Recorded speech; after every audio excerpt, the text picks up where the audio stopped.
Assalamualaikum warahmatullahi wabarakatuh. Selamat pagi anak-anak. Bagaimana kabar kalian hari ini?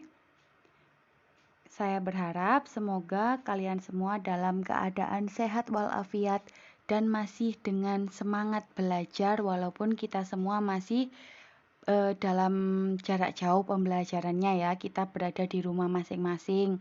Semoga kita semua masih diberi kesehatan dan tetap dalam lindungan Tuhan Yang Maha Esa. Hari ini kita bertemu kembali masih di tema 1, subtema 1 ya. Kali ini kita melanjutkan pada muatan PKN mengenai persatuan dan kesatuan dalam keberagaman. Nah, perhatikan tokoh dalam buku tematik berikut. Siapa ini? Kalau kalian rajin membaca buku tematik, kalian pasti hafal 6 tokoh yang ada dalam buku tematik.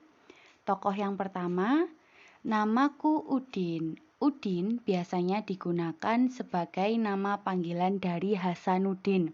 Hasanuddin sendiri itu merupakan salah satu nama dari pahlawan Indonesia, Sultan Hasanuddin. Dia beragama Islam, berasal dari Makassar, Sulawesi, dan bersuku Bugis. Kemudian yang kedua yang menggunakan jilbab, pasti sudah banyak yang kenal. Namaku Siti. Siti adalah nama yang biasanya digunakan oleh muslimah. Kalau muslimah pastinya memiliki agama Islam. Siti berasal dari suku Jawa. Kemarin kalian juga sudah bertemu dengan tokoh Siti ya di tugas yang hari Selasa. Oh, hari Senin, maaf. Kemudian yang ketiga menggunakan bando, namanya adalah Dayu. Dayu adalah nama yang biasa digunakan di daerah Bali. Beragama Hindu, berasal dari Bali dan memiliki suku Bali. Kalau yang selanjutnya ini menggunakan pita, namaku adalah Lani. Lani beretnis Tionghoa, jadi dia itu memiliki keturunan Cina, sehingga memiliki mata yang sipit. Beragama Buddha dan berasal dari Lombok, Nusa Tenggara Barat. Lani memiliki suku Sasak. Yang kelima siapa ini? Namaku adalah Benny. Benny beragama Kristen, berkulit putih dan memiliki etnis Tionghoa. Jadi dia sama dengan Silani. Berasal dari Kalimantan Barat dan bersuku Dayak. Kalau yang terakhir ini pasti juga sudah banyak yang mengenali. Berambut keriting, berkulit hitam, namanya adalah Edo. Edo berasal dari Indonesia bagian timur.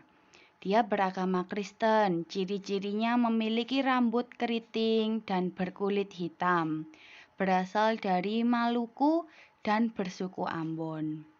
Nah, coba kalian cermati ke-6 tokoh yang ada di buku tematik tadi. Sebenarnya itu memiliki arti. Mereka berasal dari daerah yang berbeda-beda, memiliki ciri-ciri yang berbeda, agama yang berbeda, suku, dan juga bentuk tubuh yang berbeda-beda. Tetapi mereka tetap berteman kan? Buktinya di dalam buku tematik diceritakan ada beberapa contoh yang menunjukkan bahwa mereka berteman. Jadi perbedaan itu tidak menghalangi persatuan dan kesatuan di Indonesia. Jadi keberagaman itu indah.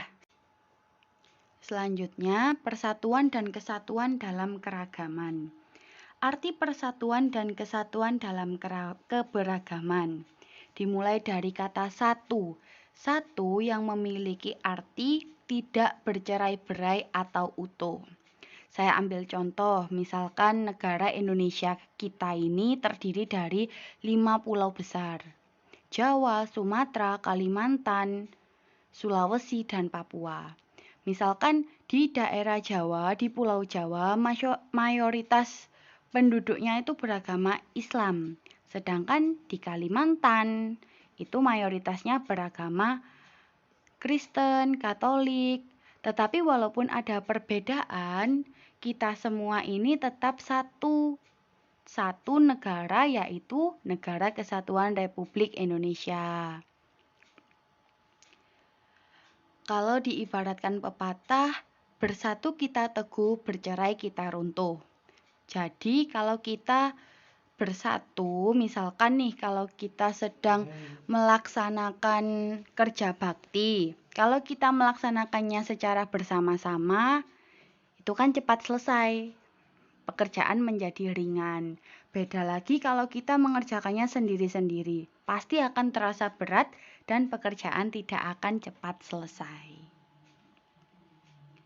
Contoh kegiatan yang mempererat persatuan dan kesatuan. Nah, ada kerjasama atau gotong royong, membersihkan lingkungan, seperti yang ada di gambar itu, membangun jembatan. Selanjutnya ada pertukaran kesenian daerah. Gambar yang pertama ada tari reog yang berasal dari Ponorogo. Yang selanjutnya ada kesenian ondel-ondel berasal dari Jakarta. Tari kecak berasal dari Bali. Nah, pertukaran kesenian daerah ini, misalkan kita dari orang Malang ya, mayoritas kita kan tinggal di kota Malang. Walaupun kita kota Malang, berasal dari kota Malang, kita boleh saja mempelajari tari reog, kesenian ondel-ondel, tari kecak. Itu kan juga merupakan keberagaman dari daerah yang ada di Indonesia.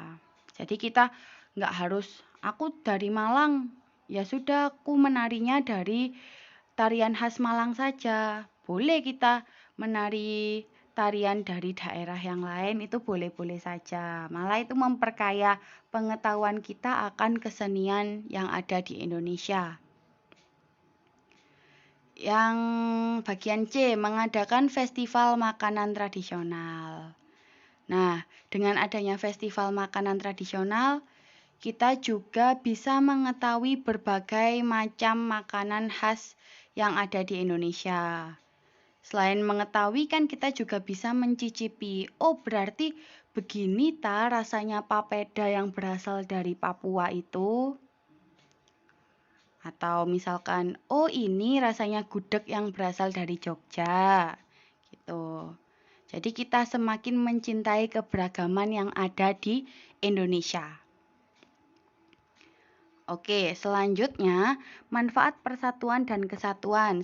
Saya di sini hanya menunjukkan 3 saja. Yang pertama, terciptanya hidup rukun. Yang kedua, menumbuhkan rasa persaudaraan. Dan yang ketiga, pekerjaan berat menjadi ringan. Selanjutnya, ayo berlatih. Ini hanya ada 3 soal saja. Coba kalian kerjakan. Nanti jangan khawatir, ini nanti akan di-share di grup kelas masing-masing. 3 contoh sikap menjaga persatuan dan kesatuan di lingkungan keluarga, masyarakat, dan sekolah. Ketika menuliskan contoh-contoh tersebut, jangan lupa nanti juga dipraktekkan loh ya, di kehidupan kalian sehari-hari. Baik, terima kasih. Sekian video pembelajaran mengenai persatuan dan kesatuan dalam keberagaman. Semoga video singkat ini bisa menambah ilmu kalian dan juga bisa menambah rasa cinta kalian terhadap negara kita, yaitu Indonesia. Tetap semangat belajar di rumah, tetap jaga kesehatan, patuh kepada orang tua, ibadahnya selalu ditingkatkan. Sampai bertemu di video selanjutnya. Wassalamualaikum warahmatullahi wabarakatuh.